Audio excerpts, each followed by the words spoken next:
Hello guys, this is Mr. Paul, and today I wanted to talk about a few things because I've recently thought that you may probably have some questions. So the first question is that you probably have is why I keep this water level so low. So guys, I will be honest with you why I keep it. It's not about fish jumping because there is a glass above. It's more about the cabinet itself. So the cabinet actually suffered from leakage. There was another aquarium and it leaked. And because of that, I had to replace it with this one. And when I did it, this one was even bigger. And to be honest, I'm afraid to fill it up until the end because, this is not a very reliable cabinet anymore. Because the wood was slightly damaged, especially at this side.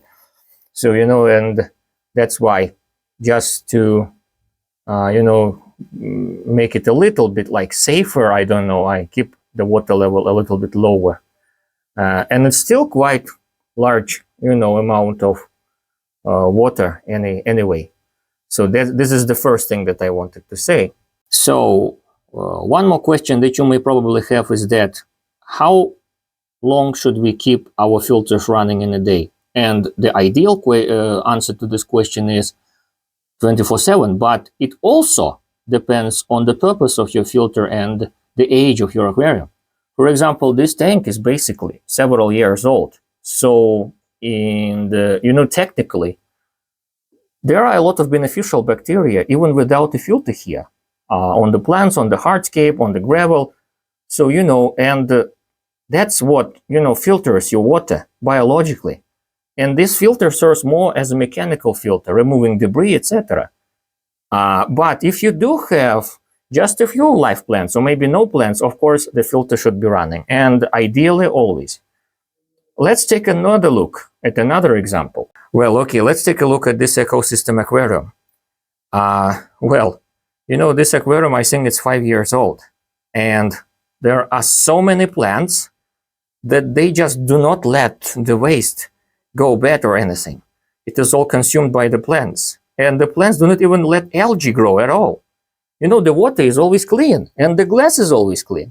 So, basically the whole aquarium already is a filter here. The plants, the hardscape, the gravel, etc. There is a filter, but it is clogged, it is small. There is not so much beneficial bacteria in it. And I do not even switch it on because there is no need in it. No longer. They used to be, and I used to run it. But now I basically don't run it, only sometimes, just to, create some flow. So, if you do have such situation in your aquarium, when you have an established tank, which works like an ecosystem, meaning that there are many plants that work for you, that kind of filter the water themselves. Sometimes you don't even need one, filter, at all. So basically, guys, everything depends on the type of your setup, the time you had it, and what is inside. The amount of fish, the amount of plants, the amount of beneficial bacteria that depends on it. So, there are many different scenarios. Sometimes you need filters running, and sometimes you do not need filters at all. So it just depends on so many different factors. I do not advocate for stopping using filters constantly because it just depends on you and your situation in your tank. But you see, I saw so many influencers, so many fish keepers that switch off their filters at night, that, who do not even have filters. And they do a great job in keeping their fish and plants happy and healthy. So, it just depends on your experience, and sometimes it's very personal, meaning that, they achieved it, you may achieve something similar or may not. So, we just need to be attentive, to our fish keeping. And that's it. And don't be afraid, just try things, do everything with pleasure, with dedication to your hobby, with care about your inhabitants, and the life that you have in your aquarium. And that's it. Well, thank you so much for watching this video, and see you next time then in Mr. Poe. Okay.